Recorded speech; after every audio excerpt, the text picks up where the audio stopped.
सिगांनि BPF सरकारा रांखान्थियाव उन जालांनाय नखरनि लाइमोन फरायसाफोरखौ बबेबा खेमाव दोननानै मासल पावार महरैल' बाहायबोदों नाथाय फरायसाफोरनो मददनि जेबो हाबा मावाखै। बे बाथ्राखौ बुंदों BTRनि मावफुं सोद्रोमा रनजित बसुमतारिया।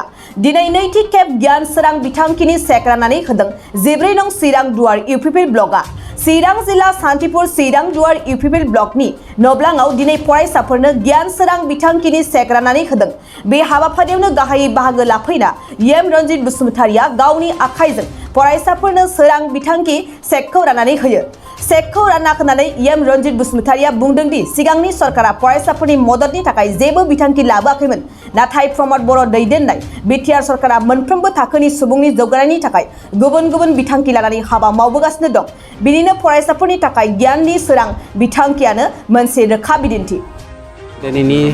दिनैनि जा हाबाफारि बे हाबाफारिया जोंनि BTR सरकारनि जा गियान सोरां आसनि बे आसनिनि गेजेरजोंनो जोंनि जानो गैयै बा रांखान्थि बिथिङावहाय गोरिब टेलेन्टेड स्टुडेन्टफोरा जेरै एडमिसन बायदिसिनायाव गोबां जेंना जायो।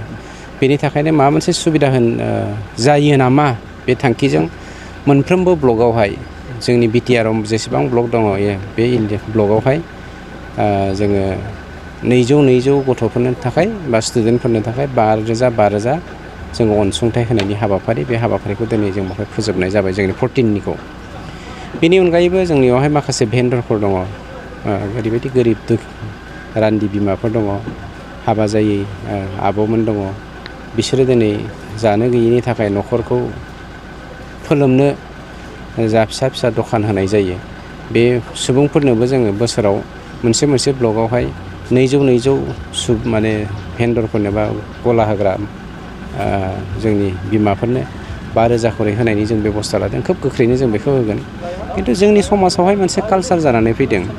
हाग्रामाया गावसोरनि पलिटिकेल लाबालाबनि थाखाय आगोलो गंसे साथा बा गांसे मुसारि होनानै मानसिफोरखौ पलिटिक्स खालामबोदोंमोन खुन्दुं होनानै। दिनै मुथासे खुन्दुं गंसे साथा बा गांसे मुसारिजोंनो जोंनि जिउखौ जों फोलोमनो हाया। नंगौ जों जा 5,000 होदों बेबो फोलोमजोबनो हाया। खिन्थु गंसे सादानिख्रुइ मोनसे 5,000नि जा अनसुंथाइ बे अनसुंथाइया गोबां मानदान्दानि।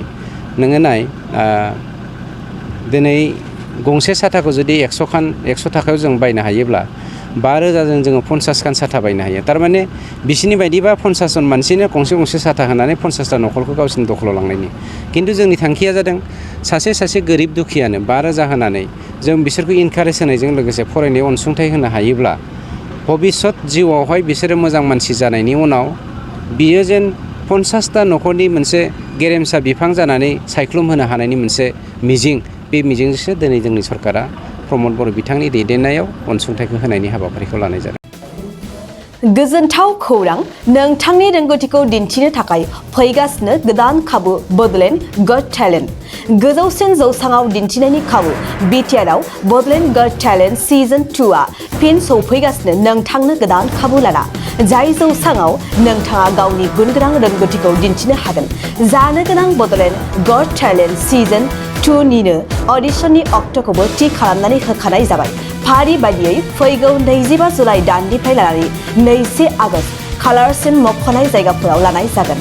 मख'जाथावदि अडिशन रेजिस्ट्रेशननि खालामनो थाखाय 8399890945 9101102339 आरो 9577573499 जानबुं अनजिमायाव जगाजग खालामनो हागोन।